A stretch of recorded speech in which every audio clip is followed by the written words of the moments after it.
வணக்கம். இப்ப நீங்க உங்க கையில கட்டியிருக்கிற அந்த விலையுயர்ந்த ஸ்மார்ட் வாட்சையோ இல்ல சுவற்றுல தொங்குற கேலண்டரையோ கொஞ்சம் பாருங்க. அது உங்களுக்கு எதை காட்டுதுன்னு கேட்டா உடனே நேரம் அப்படின்னு சொல்வீங்க. ம் ஆமா. ஆனா கொஞ்சம் ஆழமா யோசிச்சு பாருங்களேன். அந்த இயந்திரத்துக்குள்ள சுழல்ற பற்களும் டிஜிட்டல் திரையில மாறுற எண்களும் உண்மையிலே காலத்தை உருவாக்குதா இல்ல காலத்தை கட்டுப்படுத்துதா? இது ரொம்பவே இன்ட்ரெஸ்டிங்கான ஒரு பார்வை. ரைட். நாம ஒரு மாயையான அளவீட்டை பார்த்து அதுதான் நிஜம்னு முழுசா நம்பிட்டு இருக்கோமா? இன்னைக்கு நாம எடுத்துக்கிட்ட ஆய்வு கட்டுரைகள், தத்துவ புத்தகங்கள், அப்புறம் மெய்ஞான குறிப்புகள் எல்லாமே இந்த ஒற்றை கேள்வியை நோக்கி தான் பயணிக்குது. கண்டிப்பா. அதாவது காலம்னா என்ன? கடிகாரம் காட்டும் எண்கள் நிஜமா? அல்லது நம் மூச்சு காற்றோடு பின்னி பிணைந்திருக்கும் வேறு ஏதோ ஒன்றா? சரி, இத கொஞ்சம் விரிவாக பார்ப்போம். பொருளையும் ஒண்ணுன்னு குழப்பிக்கிறது தான். ஓ, எப்படி சொல்றீங்க? இத மிக எளிதா புரிஞ்சுக்கணும்னா ஒரு மேப், அதாவது நிலவரைபடத்தை எடுத்துக்கோங்க. வரைபடத்துல உள்ள கோடுகள் நிஜமான மலைகளோ இல்ல நதிகளோ கிடையாது இல்லையா? ஆமா, அது ஒரு ரெப்ரசன்டேஷன் மட்டும்தான். எக்ஸாக்ட்லி. அவை ஒரு நிலப்பரப்ப நம்ம புரிஞ்சுக்கிறதுக்காக வரையப்பட்ட அடையாளங்கள் மட்டுமே.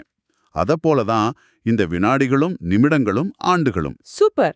அப்போ நீங்க சொல்றத பார்த்தா மனிதன் தனது வசதிக்காக சம்பவங்களை வரிசைப்படுத்துறதுக்காக உருவாக்குன ஒரு கற்பனையான கட்டமைப்பு தான் இந்த கேலண்டர். அப்படிதானே? 100% கரெக்ட். ஆனா மனிதன் இந்த அளவீடுகளை கண்டுபிடிக்கிறதுக்கு பல கோடி ஆண்டுகளுக்கு முன்பிருந்தே பிரபஞ்சத்துல காலம் ஓடிக்கிட்டு தான் இருக்கு. அதுவும் உண்மைதான். அதனாலதான் நவீன அறிவியலும் சரி, தொன்மையான மெய்ஞானமும் சரி, காலம் அப்படிங்கிறது வெறும் எண்கள் அல்ல, அது பிரபஞ்சத்தின் தொடர்ச்சியான இயக்கத்தோடு சம்பந்தப்பட்டது அப்படின்னு மிக தெளிவா சொல்றாங்க. அப்போ ஒரு சின்ன சந்தேகம்.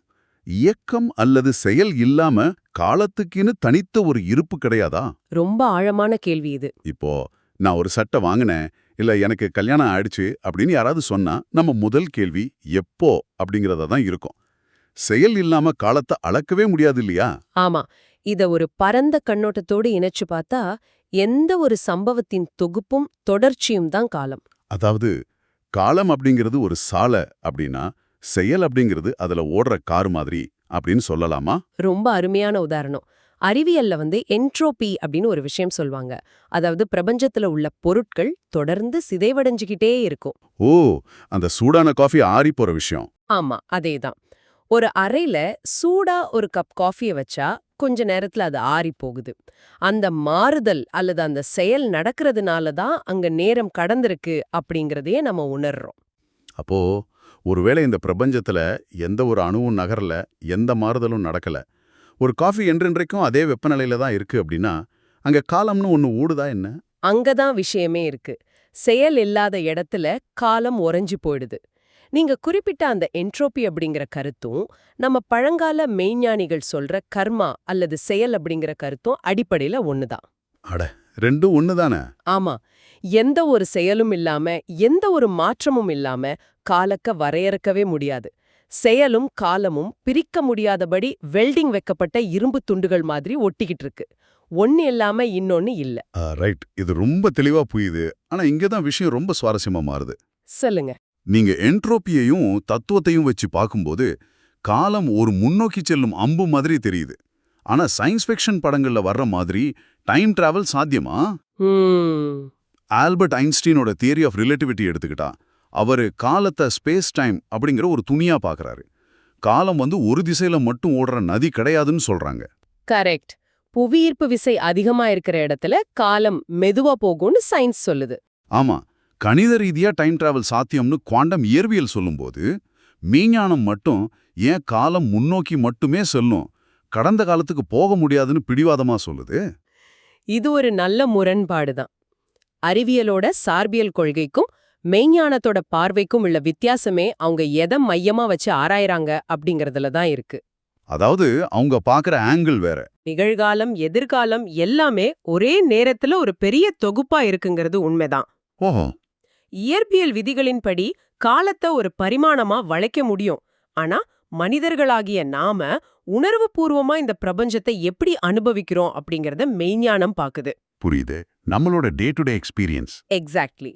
ஒரு செயலை செய்துட்டு அதனால ஏற்படுற விளைவை, அதாவது கருமாவை அனுபவிக்கிற ஒரு உயிரினத்தால அந்த செயலை ரத்து செய்ய பின்னோக்கி செல்ல முடியாது. ஒரு கண்ணாடியை உடைச்சிட்டா சிதறின துண்டுகளை வேணும்னா ஒட்ட வைக்கலாம். ஆனா அந்த உடைஞ்ச செயல் நடந்து முடிஞ்சிடுச்சு. அதை தானே சொல்றீங்க? மிகச்சரி. அதனால தான் தத்துவவாத ரீதியாகவும் மனித அனுபவ ரீதியாகவும் காலத்துக்கு ஒரே ஒரு திசைதான் உண்டு. அது முன்னோக்கி பாய்வது மட்டுமே. சூப்பர். நீங்க இயற்பியல் ரீதியா வார்ம்ஹோல் வழியா பின்னோக்கி போனாலும் உங்க தனிப்பட்ட அனுபவத்துல அது உங்களோட அடுத்தடுத்த நிமிடங்களா, அதாவது முன்னோக்கிய பயணமாகவே பதிவாகும். பணத்தையோ புகழையோ இழந்தா மீட்டெடலாம். ஆனா கடந்த காலத்தை திரும்ப பெற முடியாது. வா, இது ஆழமான ஒரு வாதம். அப்போ காலப்பயணம் அப்படிங்கிறது நம்ம உணர்வு நிலையில சாத்தியமற்றதுன்னு சொல்றீங்க? ஆமா, அப்படிதான் நம்ம ஆதாரங்கள் சொல்லுது. சரி, இப்போ எனக்கு இன்னொரு கேள்வி வருது. உலகத்துல எத்தனையோ டைனோசர்கள், சாம்ராஜ்யங்கள், ராஜாக்கள் வந்து போயிட்டாங்க. மலைகளும் நட்சத்திரங்களும் கூட இந்த காலத்தின் பிடியில சிக்கி ஒரு நாள் அழிஞ்சு போகப் போகுது. அப்படியானால் எல்லாவற்றையும் விழுங்கும் இந்த காலத்தையே ஆள்வது யார்? இதுக்கு ஆன்மீகத்துல ஏதாவது பதில் இருக்கா? கண்டிப்பா இருக்கு. எல்லாமே காலத்துக்குள் அடங்கும்னா அந்த காலமே எதற்குள் அடங்குங்கிற கேள்வி இயல்பாவே வரும் இல்லையா? ஆமா. இதுக்காகத்தான் தொன்மையான மரபுகள்ல கால பைரவர் அப்புறம் காளி அப்படிங்கிற உருவகங்களை உருவாக்குனாங்க. ஓ, காலபைரவர்னா அந்த உக்ரமான தெய்வ வடிவம் தானே? பொதுவா எல்லாரும் அப்படித்தான் பாக்குறாங்க. ஆனா அதுக்கு பின்னால இருக்கிற தத்துவம் மிக நுட்பமானது. கால பைரவரை திகம்பரர் அப்படின்னு அழைப்பாங்க. திகம்பரர் அப்படின்னா? திக் அப்படின்னா திசைகள், அம்பரம் அப்படின்னா ஆடை. அதாவது 8 திசைகளையும் இந்த ஒட்டுமொத்த வெளியையும் தன் ஆடையாக கொண்டவர். அடா. எந்த ஒரு பருப்பொருளும் எந்த ஒரு கால எல்லையும் அவரை சுருக்கவோ கட்டுப்படுத்தவோ முடியாது. காலம் அப்படிங்கிறது அவர் இயங்குவதற்கான ஒரு கருவியே தவிர அது அவர் மேல ஒட்டாது. பிரபஞ்சத்துல எல்லாமே காலத்தின் கட்டுப்பாட்டுல இருந்தாலும் காலம் இவர்களது கட்டுப்பாட்டுல இருக்கு. அதாவது எந்த ஒரு அடையாளமும் அவர் மேல படாது. இது எனக்கு நம்ம தமிழ் மொழி வழக்குல உள்ள ஒரு வார்த்தையை ஞாபகப்படுத்துது. என்ன வார்த்தை? ஒருத்தர் இருந்துட்டாரு அப்படிங்கறத நாம காலமாகிவிட்டார் அப்படின்னு சொல்வோம் இல்லையா? ஆமா, ரொம்ப சாதாரணமா யூஸ் பண்ற வார்த்தை தான். இதை நான் எப்படி புரிஞ்சுக்கிறேன்னா, ஒரு உயிர் பிறக்கும்போது அது காலத்துக்குள்ள ஒரு பயணியா நுழையுது. ஒரு செயல்பாடு, ஒரு ஆயுள் முடிவடையும் போது மீண்டும் அந்த காலமற்ற பெருவெளியோட கலந்துடுது. எக்ஸாக்ட்லி. அதனாலதான் அவரு காலத்தோட ஒன்றாகி விட்டார் அப்படிங்கறத காலமாகி விட்டார் அப்படின்னு சொல்றோம் போல இருக்கு. மிக அருமையான புரிதல். ஒரு மனிதர் மரணம் அடையும் போது காலம் அவரை தன்னோடு எடுத்து சென்று விட்டது அப்படிங்கிறது தான் அதோட அர்த்தம். இதையே கொஞ்சம் மாத்தி நம்ம அன்றாட வாழ்க்கைக்குள்ள கொண்டு வருவோம். ஓகே, சொல்லுங்க. அப்போ இதற்கெல்லாம் என்ன அர்த்தம்னு பார்த்தா, நாம உயிரோடு இருக்கும்போதே சில நேரங்கள்ல காலம் வேகமா ஓடுற மாதிரியும் சில நேரங்கள்ல ஒரிஞ்சு நிக்கிற மாதிரியும் உணர்றோம் இல்லையா? கண்டிப்பா. ஒரு சுவாரஸ்யமான புத்தகம் படிக்கும்போதோ இல்ல பிடிச்ச மியூசிக் கேட்கும்போதோ மணி போறதே தெரியாது. ஆமா. ஆனா ஒரு மருத்துவமனையோட காத்திருப்போர் அறையில உட்கார்ந்திருக்கும் போது ஒவ்வொரு நிமிஷமும் ஒரு யுகமா தெரியும். ஏன் இந்த வித்தியாசம்? ஏன், நம்ம மூளைதான் நமக்குள்ள இருக்கிற டைம் கீப்பரா? இது ஒரு முக்கியமான கேள்வியை எழுப்புது. கடிகாரம் எல்லா இடத்துலயும் ஒரே வேகத்துல தான் ஓடுது. ஆனா நமக்குள்ள காலத்தை உணரும் கருவியா நம்ம மனசு செயல்படுது. மனம் அப்படிங்கிறது காலத்தோட மறுவடிவம். அப்போ மனம் எப்படி காலத்தின் கருவியா செயல்படும்? நம்ம அன்றாட வாழ்க்கையில இது எப்படி நடக்குது? இப்போ ஞாயிற்றுக்கிழமை காலையில 8 மணிக்கு எந்த வேலையும் இல்லாம உட்கார்ந்திருக்கீங்கன்னு வச்சுப்போம். உங்களால சும்மா இருக்க முடியுமா? வாய்ப்பே இல்ல. உடனே மூளை ஏதாவது யோசிக்க ஆரம்பிச்சிடும். அதுதான். நேத்து ஆபீஸ் வேலைய முடிக்கலைனோ இல்ல மதியம் என்ன சாப்பிடலானோ மூளை தூண்டிட்டே இருக்கும். மனிதனை எப்போதாவது ஒரு செயலோட பிணைச்சு காலத்தின் கட்டுப்பாட்டுக்குள் வச்சிருக்கவே மனம் தொடர்ந்து நம்மள தூண்டிட்டே இருக்கு. ஆமா, மனம் எப்போதுமே கடந்த கால நினைவுகளுக்கும் எதிர்கால பயத்துக்கும் நடுவுல ஊசலாடிட்டே இருக்கும். நீங்க முழுமையான நிகழ்காலத்துல எந்த ஒரு எண்ணமும் இல்லாம அமைதியாகிட்டா அங்கே மனசுக்கு வேலை இல்ல. மனம் காணாம போனா உங்களோட உளவியல் ரீதியான காலமும் காணாம போயிடும். அப்போ நீங்க சொல்றத பார்த்தா மனதின் தொடர்ச்சியான இயக்கம் தான் காலத்தை நமக்குள்ள உயிர்ப்போட வச்சிருக்கு. இதை நான் ஏத்துக்கிறேன். ஆனா இதுல ஒரு முரண்பாடு இருக்கே. என்னது அது? செயலும் காலமும் பிரிக்க முடியாதவை அப்படின்னா இந்த காலத்தின் பிடியிலிருந்து நாம எப்படி தப்பிக்கிறது? ஆழ்ந்த தூக்கத்துல காலம் தெரியறதில்ல. ஆனா அது தற்காலிகமானது. காலையில எந்திரிச்சதும் திரும்பவும் பழையபடி காலச்சக்கரம் சுழல ஆரம்பிச்சிடுது. கரெக்ட். இதை நிரந்தரமா செய்ய முடியுமா? விழிப்புணர்வோடே இந்த காலத்தை முறியடிக்க ஏதாவது வழி இருக்கா? அந்த ஆதாரங்கள் கூறுதா? ரொம்ப முக்கியமான இடத்துக்கு வந்துட்டோம்.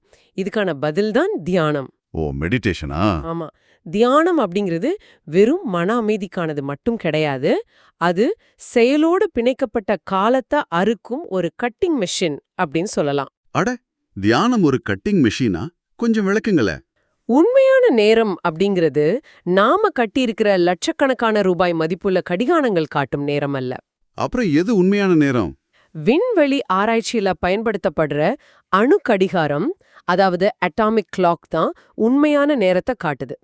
அதனுள் உள்ள அணு லட்சக்கணக்கான முறை துடிப்பதை வச்சு நேரம் கணக்கிடப்படுது. ஓ, அந்த அணுவோட வைப்ரேஷன். ஆமா, செயலையும் காலத்தையும் பிரிக்கிறது அப்படிங்கிறது ஒரு அணுவை பிளப்பதற்கு, அதாவது ஸ்பிளிட்டிங் an atom அப்படிங்கிற விஷயத்துக்கு சமமானது.